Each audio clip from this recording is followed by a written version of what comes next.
Hi, Adam. Welcome to La Zona del Metal radio show and Rock Night radio station. Thank you for allowing us this interview for all your fans in Ecuador and South America. Thank you very much for having me. How have you handled the issue of the pandemic? Mayan was in contact during this time? Yes, well, the band is always in close contact because we're all friends also. So, even though they're over in Europe and I'm actually in America, a lot of the time we'll just send things back and forth to say hello and, see how things are doing, or we send funny gifts or, things like that. We're a very friendly crew, so we really enjoy, chatting with each other. So we stay in touch, we talk about, how things are going, often. Adam, nice to meet you. It's amazing have you with us in La Zona del Metal radio show. I really like you to tell us about yourself, your musical background. What made you go into singing? Well, actually, okay. So when I was in high school, so I think I was about 14, 15 years old, I actually started playing guitar. That's what I started. That was my first instrument. So I played guitar for quite a few years, but I was actually in a high school punk band back then. So, but I was elected to be the singer. I wasn't necessarily good at singing at all or anything like that. They just said, "Hey, you're the guitarist. You should start singing." So I started singing, and I enjoyed it. But I always felt a little bit rough on, how I sounded in those early days of trying any vocals. Then I actually went to university when I was 18, and they gave, vocal lessons in opera and in classical voice training. So I said, hey, why not? I'll take some lessons in classical voice. And so I started studying there. And I absolutely fell in love. I really enjoyed singing classical music, but of course, all the while I was listening to metal bands like Gamma Ray, Stratovarius, Iced Earth, things like that. And I just loved both of those, but they couldn't really necessarily give me any specific metal lessons for voice. So that's how I got started, though. I was just listening to a lot of metal, and I was singing classical music and German lieder and arias from famous Italian operas and things like that. That's how my training started with voice. And all that while, I was also playing guitar and training for that as well. But one day I just decided to put the guitar aside actually and spend more of my time and my focus I just wanted to spend it on voice. So that's what I did, and that's my background and how I started. And did you receive a vocal coach from some metal musician? I did. So years later, I can give you a quick overview of what I did. I spent about 2 years studying classical voice at the university.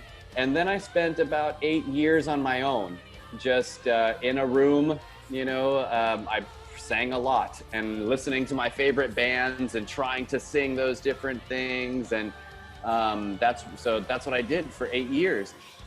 Then I decided, okay, I really want to train with, some metal vocalists, some people that I really revered and thought were awesome. So one of my favorites was always Carlos Zima. He's actually, he's from Brazil, and he was singing in the band Outworld. If you're familiar with that band, it was a band that Rusty Cooley had. And so he did some vocals for that band, and I heard him, I think it was back in 2008 or so, or 2006. I heard him singing for them, and I was like, wow, this guy is cool. This is a great voice. So I spent so much time listening to him. And then it just turned out that I saw on his, I think it was his Facebook or something, that he was moving to where I was living. So the same city. So I was like, wow, I need to like see if this guy, you know, will help me out a little bit. So that's what I did. So I started working a tiny bit with Carlos Zima. I did that for about, I think it was 5 months. And, you know, really enjoyed my time. And we just spent time like 2 hours a day. Like we would hang out and we just became really good friends. And, you know, we would try singing things. He'd be like, try this. And I'd be like, sure. And then I would try it. And he's like, oh, cool. And so then we would like just make all these different crazy sounds together. And I'm sure we scared a lot of university students that would walk by the hallway, you know, but, you know, it was a lot of fun. After that, I also spent a good while working with Ralph Sheepers from Primal Fear. So, I mean, because I heard him perform once in Anaheim, California with Primal Fear, and I was blown away. I just couldn't believe, you know, the kind of range and the precision that he had. And so I thought that he was definitely someone I wanted to talk to and take some pointers from. So I got some vocal coaching from him. And to this day, I mean, I'm friends with all of my past vocal coaches. So I will still, usually about once a year, I'll still go back to the old vocal coaches and be like, hey, let me sing something for you and tell me what you think.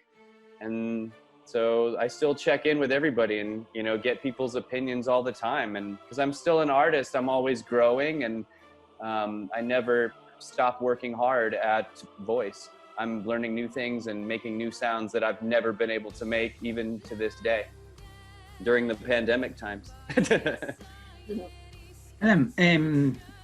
I preparing this interview and I also read about you have studied mathematics and a vocal coach from Mats Leveng too.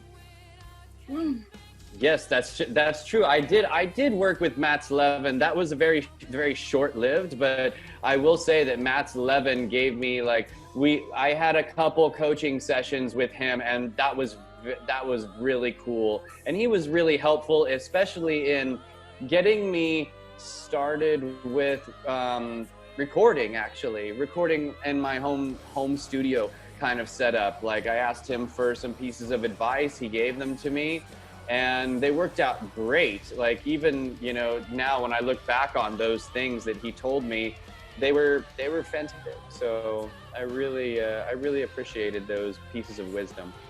And yes, I did study math a lot. Yeah, I was a math major in college, so I did that.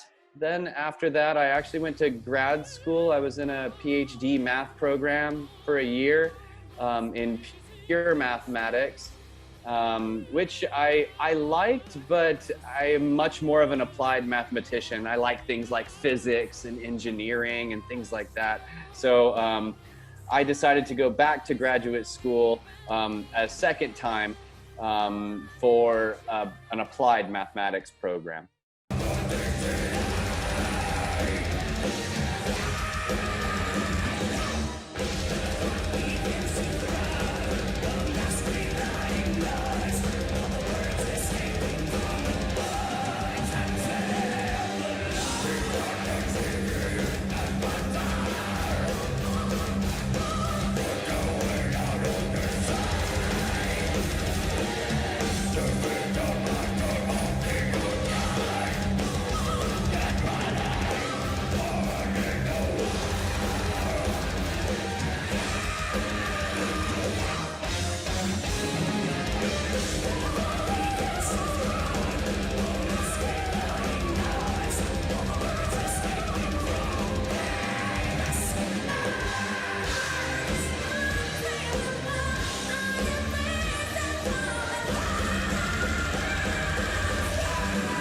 You have a side musical project?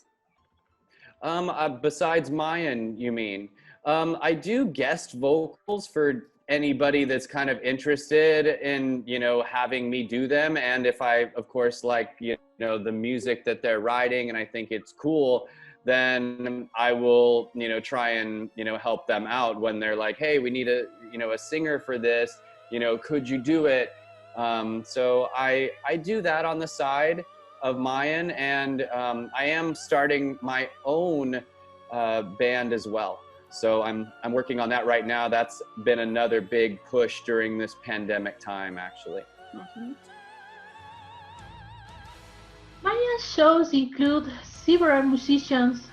How difficult is to take the show to the level that the band wants? Yeah, the band always actually Mayan is made up of fantastic musicians all around. Like every single person in that band, everybody is so talented. I mean, everybody does something so different. Speaking of the singers specifically, I mean, everybody's got such a different style of singing. And I think that's one of the big strengths that Mayan has is no two people are there. Nothing's redundant. Like we need everyone to do something. Like even down to the instrumentalists, it's the same thing though. Like Frank, well, he's like a certain type of guitarist. He has a certain feel to the way he plays. And then we have Meryl, who has a different feel for how she plays. And those two combined make Mayan what it is. Like all of us, we couldn't take someone out and have it be the same product. Who did come with the name Mayan, and why this name? That's a great question. You probably have to ask Mark or Frank that one. I think I heard a few stories, if I remember right, but you're going to probably have to ask them.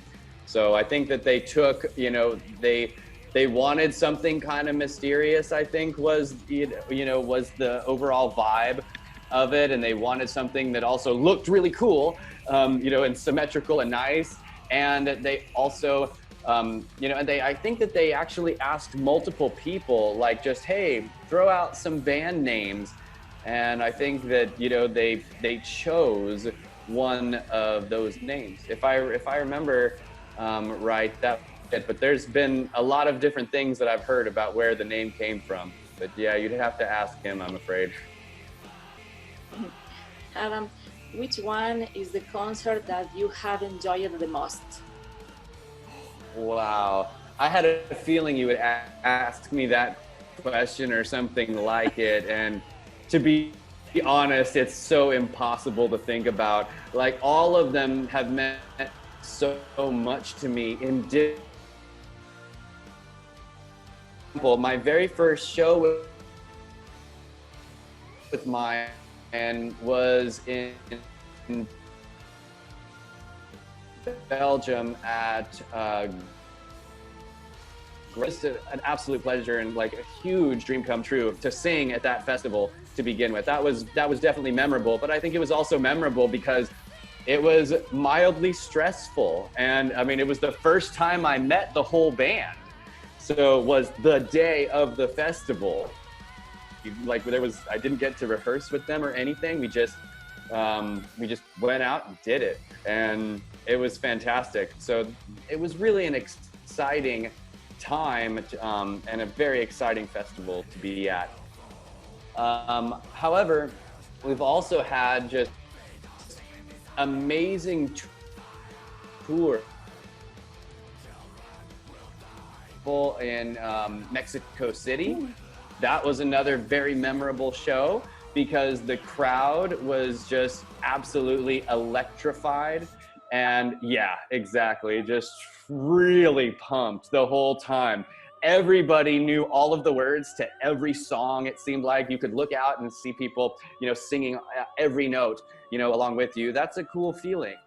I also really, let me see, there was a couple others in the Netherlands this last year that also were just unbelievable. Like I had never seen any other crowd in Europe be so ignited. That was also another fantastic time. So many experiences. The last one I'll tell you about, I think that's really worth noting for me was playing at, it's two. It was 70,000 Tons of Metal of course, and I saw the shirt that your co-host had there, so very cool. So, you know, I definitely enjoyed that. Yeah? Yeah, absolutely. Yeah. Cool. Yeah, so that was a great show. I really loved that festival a lot as well. It was my first time being on 70,000 Tons of Metal, and I can see why so many fans want to go there. It's unbelievable that you can't really put a finger on it until you go. It's truly a very different kind of experience.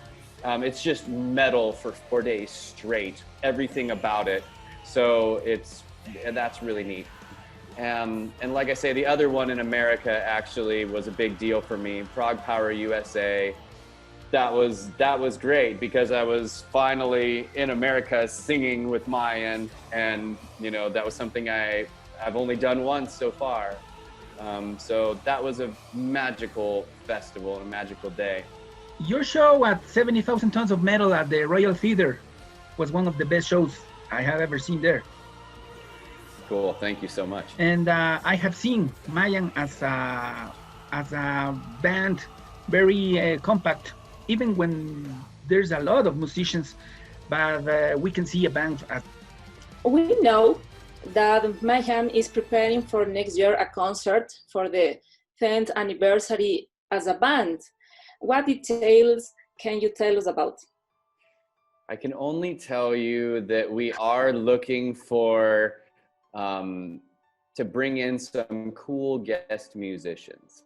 Oh. That's all I can tell you about it. I can't give you any of the details. Those will be released when the date's getting closer, of course. And we've also, you know, we need to confirm certain dates. I'm sure we had some confirmed that, you know, or in the midst that we're kind of not sure if they could make it this October. Well, of course, we had to reschedule it for next October in 2021.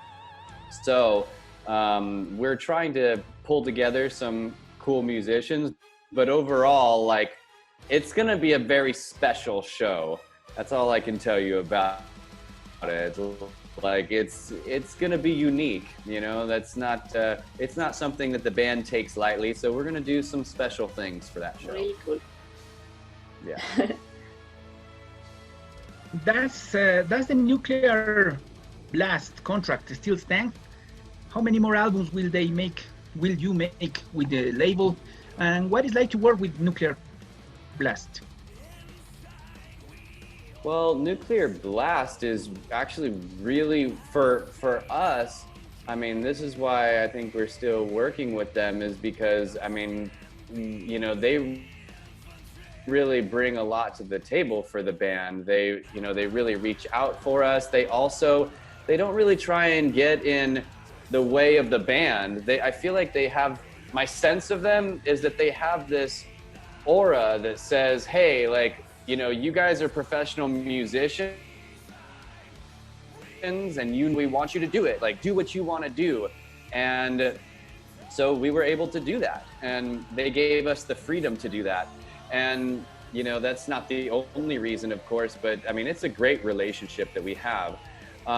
In terms of the number of albums that we have contracted, you know, with them, I can't tell you. I don't know the answer to that. You know, otherwise maybe I could, but I'm afraid I don't know that answer. So that would be, you know, a question for, you know, the owners, the Mayan, like Frank or Mark. They might be able to give you some insight into that. Adam, you were shared a stage with several great musicians, but with whom would you like to share the stage? But I would love to share a stage with him. Let me think. I'm sure that there's some other people. Matt Barlow from Old Iced Earth. He's working with Ashes of Aries now. He's just a fantastic singer. I have a lot of respect for him. Russell Allen, you know, anything, you know, Symphony X, you know, Michael Romeo, those kind of guys I have a great respect for. I've always been a big fan of progressive metal. for me, Timo Kotipelto, I mean, because I also listen to him a lot, and so I have a lot of respect for that guy, and I think his voice is so unique and just really cool. Also, I would love to share a stage with Dimmu Borgir, or, you know, Flesh God Apocalypse. You know, I know some of them, they're my friends, but we still haven't been like on a stage together. I was with Flesh God Apocalypse at the 70,000 Tons of Metal festival, of course, you know, as some of you know, I'm sure you went to their show too. But yeah, but I haven't necessarily toured with them or been on stage with them. So yeah, I think that would be really nice. Yeah, I think that's my list. Very good. You talk us about the people of Mexico and in the shows, and all in Latin America, all the fans in Latin America is kind of Mexico fans. Maybe your plan to came to Latin America soon. Well, we would love to come back to Latin America. I think that's one thing that all of us said as soon as we left. We were like, oh man, I can't wait. We got to get back there, you know? So all of Latin America, not just Mexico. I mean, we went down to, while I've been in Mayan, we also went to Colombia and we played in Bogota. That was fantastic. I really enjoyed that. I love that city. Bogota was really cool. So, you know, traveling around South America would be great, Central America. But yes, Latin American fans, they tend to be very, very enthusiastic. I remember them talking to me at one point and saying, like, they thought about it as, like, the Latin Americans were telling me that, like, okay, we think about it like you guys come here to give us a show and we come to the show and we have a performance to do as well. Like, it's like we're both performers in a way. We both are doing something together when we're at shows in Latin America. It was really cool.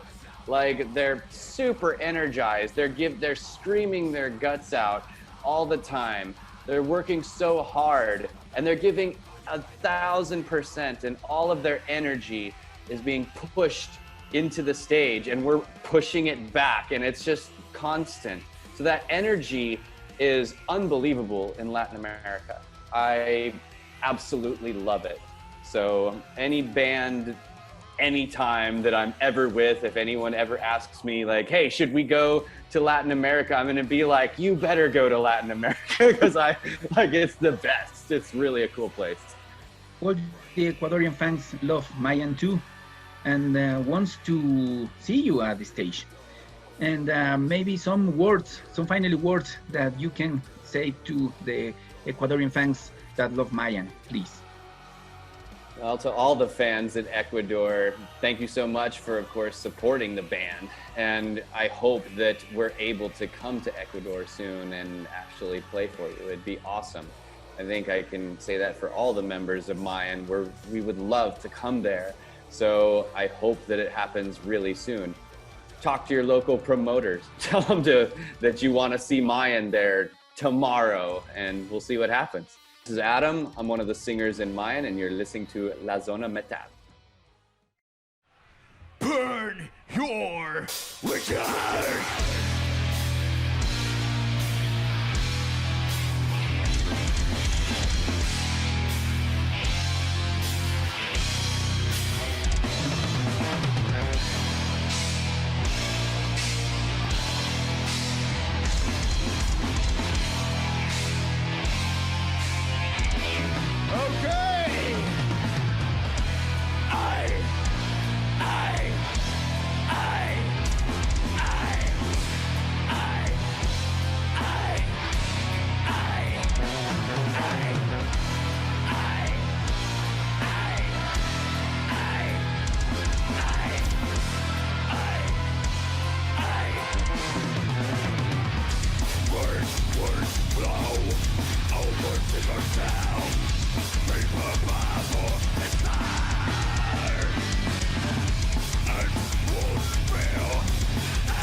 Schollepop, we vinden het echt super gaaf om hier te zijn.